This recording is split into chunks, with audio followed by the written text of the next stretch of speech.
मंच पर उपस्थित महानुभाव और आप सभी दूर दूर से अपना समय निकाल के यहाँ पर आए।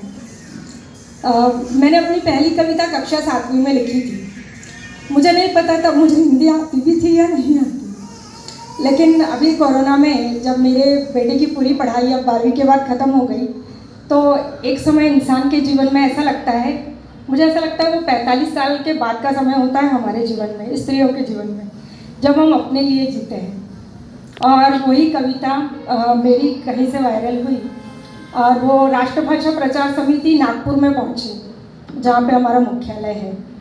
और वहाँ पे से वो कविता महात्मा गांधी जी की 150वीं जयंती थी और उन्होंने अपनी पुस्तक में छापी, और उसमें मेरा फ़ोन नंबर भी किसी ने दिया होगा। तो फिर मुझे वहाँ से फ़ोन आया कि सुरमा तुम्हारी कविता छप गई।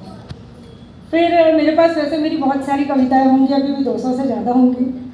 फिर मुझे ऐसा लगा कि नहीं, अब मुझे अपने शौक़ को पूर्ण करना चाहिए, और वो मेरा टाइम भी मेरे लिए था।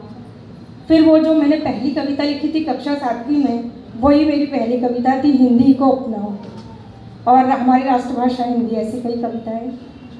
अभी इसमें मैंने अपनी कुल 31 कविताएं ही डाली हैं। उसमें से कुछ बाकी हैं जो भारत के गौरव को दर्शाती हैं, स्त्रियों के सम्मान को दर्शाती हैं, और लता जी मंगेशकर जो हमारे बीच में नहीं रही, उनकी श्रद्धांजलि है, और ज़रूर भारत के प्रति मेरा प्रेम, और जहाँ भारत के हृदय मध्य प्रदेश से मैं निवास करती हूँ, उसके बारे में मेरी कविताएं हैं। जब आप पढ़ेंगे, जैसा भी आपको समय मिले, तो उसके अनुसार आप देखेंगे कि मैंने किस तरह से उसमें अपने विचार डाले हैं।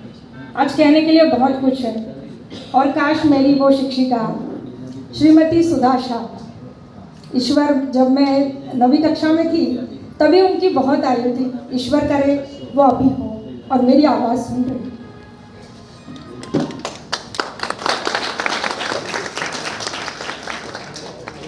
और मेरे पिता स्वर्गीय चंद्र सिंह राजपूत, वो भी अभी नहीं रहे 2 अक्टूबर के बाद। तो इन सब ने मेरे को हिंदी में लिखने की बहुत प्रेरणा दी है।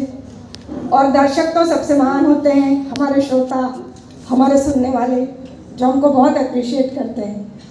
और यहाँ से मेरा एक आज बहुत संदेश मन में बहुत था कहने के लिए, लेकिन चलिए अब समय का भी अभाव है, कि कला और कलाकार दोनों की इज्जत करिए, उनका सम्मान करिए, इसके अलावा उनको कुछ नहीं चाहिए।